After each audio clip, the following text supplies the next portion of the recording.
আজ আমি বিদ্যাবাড়ার রূপ ধারণ করেছি, কিন্তু চন্দ্রধর তুমি কি ভেবেছ আমি যে পাত্রের সঙ্গে তোমার পুত্রের বিবাহ ঠিক করব তার সঙ্গেই হবে চাঁদ? ওই তো সে চাঁদ পাত্রের সন্তান না পেয়ে বইমুখ হয়ে ফিরে চলে যায়, তাই তো তাকে পাত্রের সন্তান দিতে হবে। না না, প্রতিমা জানি তার জন্য অপেক্ষা করে রইব। হরি বল ঠাকুর নারায়ণ।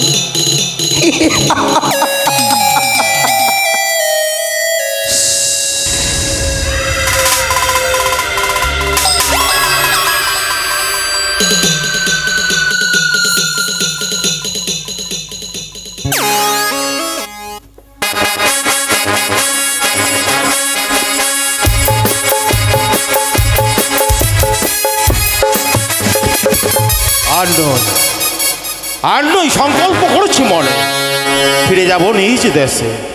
তন্ন তন্ন করে পুত্রের জন্য পুত্রবধূ খুঁজেছি, না পেয়ে ফিরে চলেছি দেশে।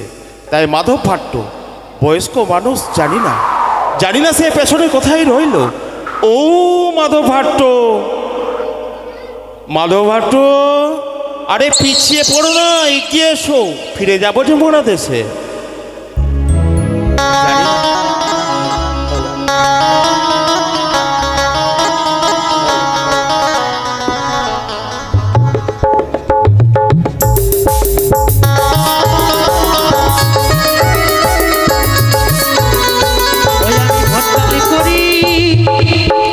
আমার দুই বাহাদুরি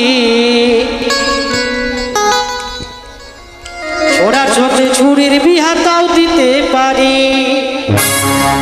ওই আমি ঘটকালি করি আমার দুই বাহাদুরি ওরা চোখে ছুরির বিহাতাও দিতে পারি।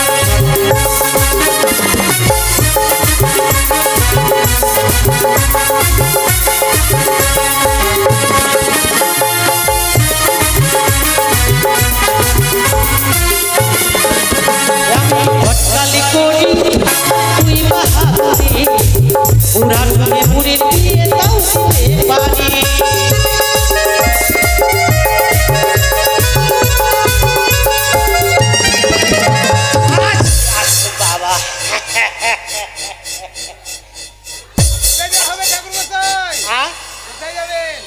আমি আমাকে চিনতে পারছেন তো? এটা আবার কি রে বাবা? এটা এটা এটা কি? এটা ও পেরিস্কোপ, আমার ছবি তুলছো? আমার ছবি তুলে কি হবে ভাই? ও আমাকে ভোটে দাঁড় করাবা? আমি রাজনীতি করব না বাবা, রাজনীতিতে প্রচুর জ্বালা। আমি হচ্ছি মাধব ভট্ট।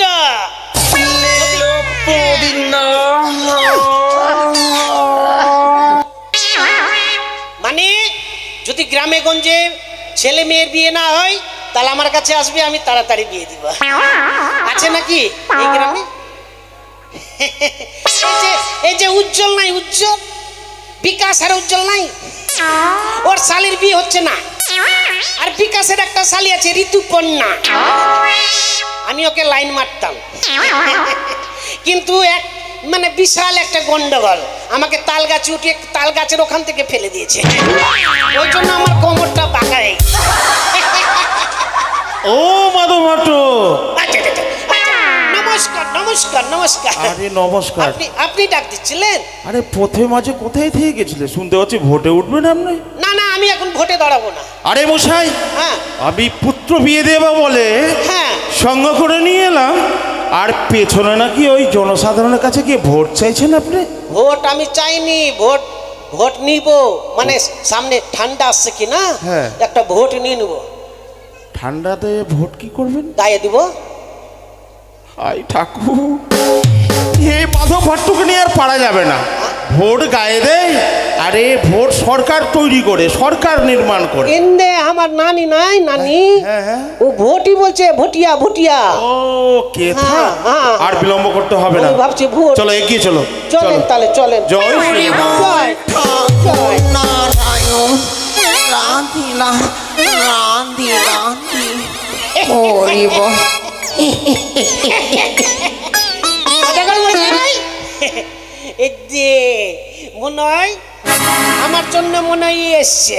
আচ্ছা বুড়া এ বুড়ি, কি হয়েছে? বলছি তোমার মতন আমি আছি।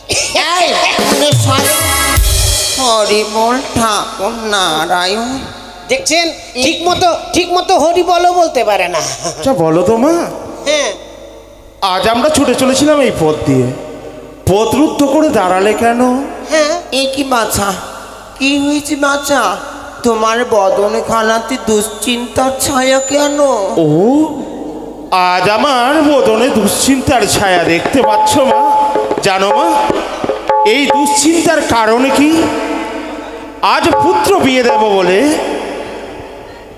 নিজ রাজ হতে বেরিয়েছিলাম পুত্রবধূর সন্ধানে। সেই সতীকন্যা না পেয়ে ফিরে চলেছি দেশে। শিখি বাছা, হ্যাঁ মা। সতী কন্যা, হ্যাঁ। তুমি বুঝি জানো না আমি তোমাকে সেই পাত্রের সন্ধান দিতে পারি? কি বললে মা? হ্যাঁ পারবে তুমি? হ্যাঁ পারবে? আচ্ছা বলছিলাম আমি এত সন্ধান খোঁজ জানি, আর এ আবার সন্ধান দিবে মানে? এই, গেছে বলছিলাম এই যে দেখো, আমি সব জায়গায় ঘুরে বেড়াই, আমি খোঁজ ছাড়া কেউ খোঁজ দিতে পারে না। তুমি খোঁজ দিবা? কেনে? আমার ব্যবসা তুমি লাটে উঠাবো নাকি? তুমি আমাকে দেখে কি মনে করছো? হ্যাঁ? আমি কিছু জানি না? সদাগর মশাই, হ্যাঁ, ঘটক মশাই। এই বয়স্ক মহিলাটা ভুল বলছে, চলেন আমরা চলে যাব। আরে ও এর কথা শুনবেন না? আরে আমরা তো পেলামই না, হ্যাঁ। কি বলছে একটু শোনা যাক না কেন? ওর কথা শুনবে? হ্যাঁ। ঠিক আছে, শুনেন। বাছা গো, আচ্ছা বলো তোমার।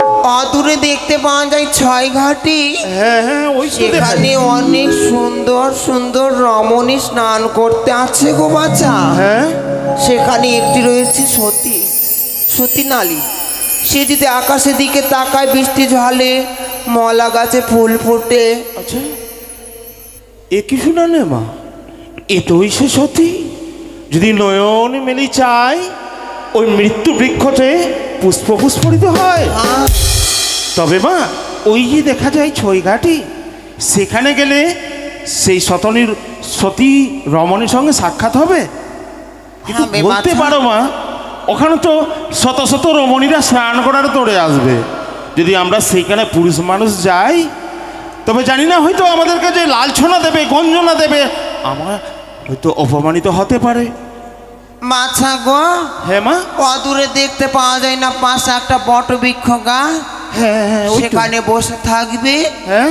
যখন যাবে তখন তার কাছে দেখে নিয়ে পরিচয় চেয়ে নেবে।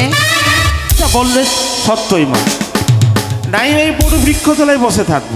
আচ্ছা বলো তো মা, ওই শত শত রমণীর মাঝে কি করে চেনবো যে সেই সতী রমণী? করতে হবে নাকি?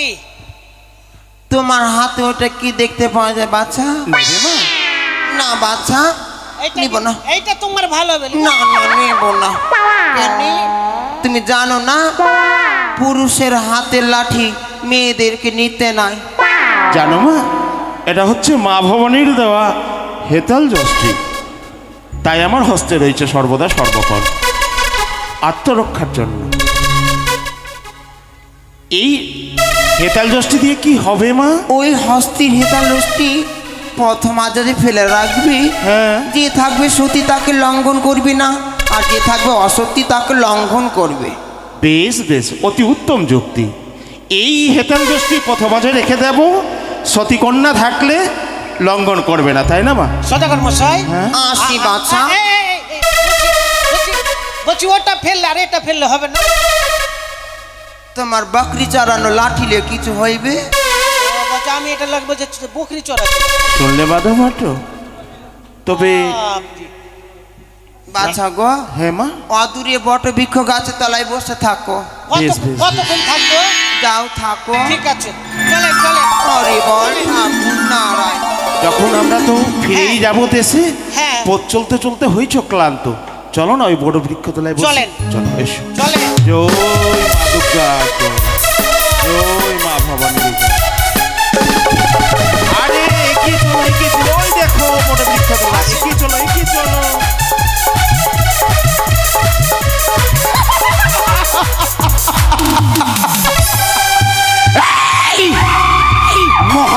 চন্দ্রধর চন্দ্রধর তুমি কি ভেবেছো চাঁদ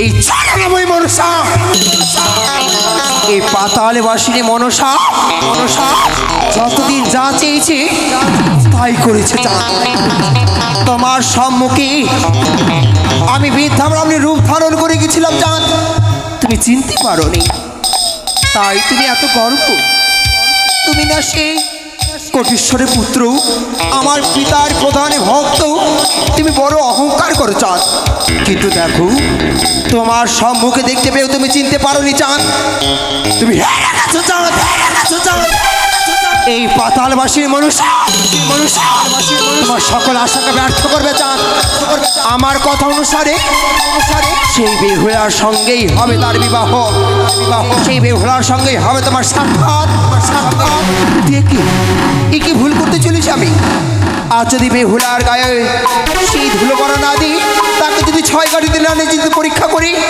তবে কিছু কার্যসূচি হবে না তাই তো এই মুহূর্তে ছুটি দিতে হবে বেহুলার নিকটে